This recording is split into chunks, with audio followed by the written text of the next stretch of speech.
So now that we've looked at arrays and array indexing, we're going to expand our knowledge a little bit more and start looking at some array manipulations that we can actually do. So I'm going to delete this part here that we just did in the previous lesson. If you would like to comment it out, and I guess I can do that too, you can just comment it out for those reminders of what that did.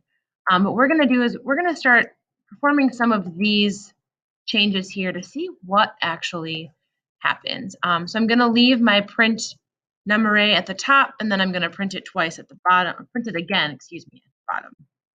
So here I'm going to print num array to the screen. And then if I follow over on these to the side, what I'm going to do is I'm going to type in these lines of code and see what changes or what happens, if anything, when I print num array at the very end. So here I'm going to type num array bracket 3 equals 7. I'm going to do num array bracket 5 equals 77. Num array, we'll do bracket 0 equals 7. So let's just type these in, see what they do, and then we'll make some comments on them afterwards. So we're then going to print num array to the screen at the very end. So if I run this, let's see if I notice any changes that are taking place. So, okay, I notice that the first index is different. The second, the third are the same. Fourth is different, or sorry, 0, 1, and 2 are the same. 3 is different. 4 is the same, and 5 is different. And if I look here, what I'm noticing is that index 0, index 3, and index 5 are different. And if I look back in the code I wrote, I essentially used index 0, 3, and 5 here.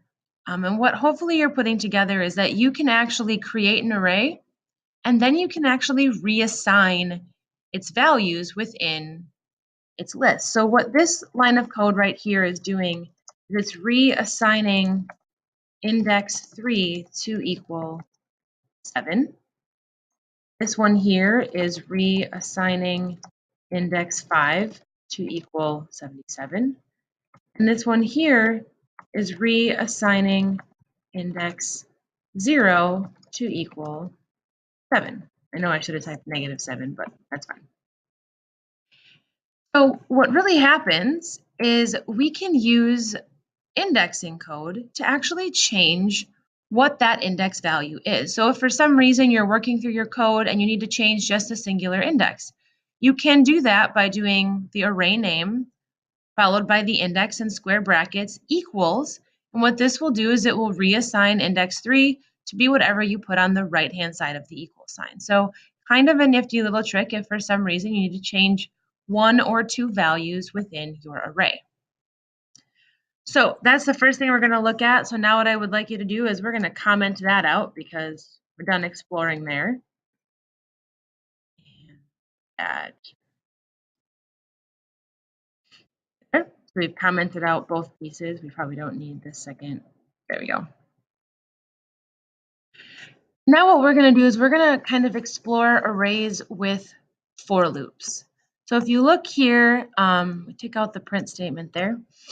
And what we're going to do is we're going to explore with for loops and see what happens when we add for loops into our program. So I'm going to do for x in range 6, which I should be making a note is going to cycle through values 0 to 5. That's our for loop. It's going to go values 0 to 5. And then inside of here, what I wanted to type is print num array. Then I'm putting x inside of those square brackets. So before I run this, I want to start making an educated guess here of what's actually going to happen. I can see that it's going to cycle through values 0 through 5. And then inside of here, I have num array, and then I have x inside of those square brackets. Well, x is going to change from 0 to 5. And this is how we access an index. So my prediction is that each time this for loop runs, it's going to print whatever value is at this location. So it'll be 0 the first time, 1 the second, 2 the third. It's going to print the value at that location in the array. So let's run it and see what happens.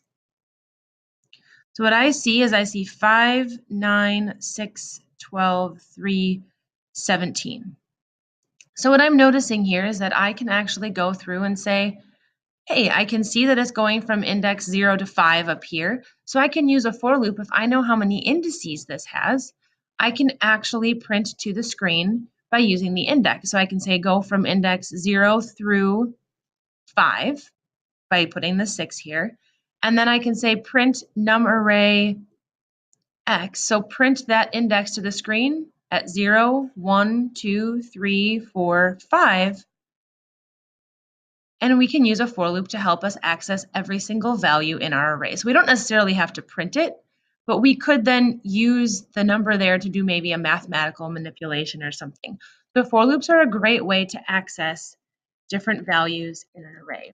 Now I'm going to put a blank print statement here just to get some space. So I'm going to do blank print statement. And then I'm going to try out this other type of array down here. So I'm going to do, or other type of for loop down here. So I have for j, I'm just going to use a different value in num array. So notice we're doing this one a little bit different. This one said for x in range and cycled from 0 to 5. This is saying for j in blank. So in num array here. And then we're going to print j to the screen. Now, using my kind of process of elimination here, this doesn't have a range. So I'm thinking this is similar to the for loop that cycled through all the values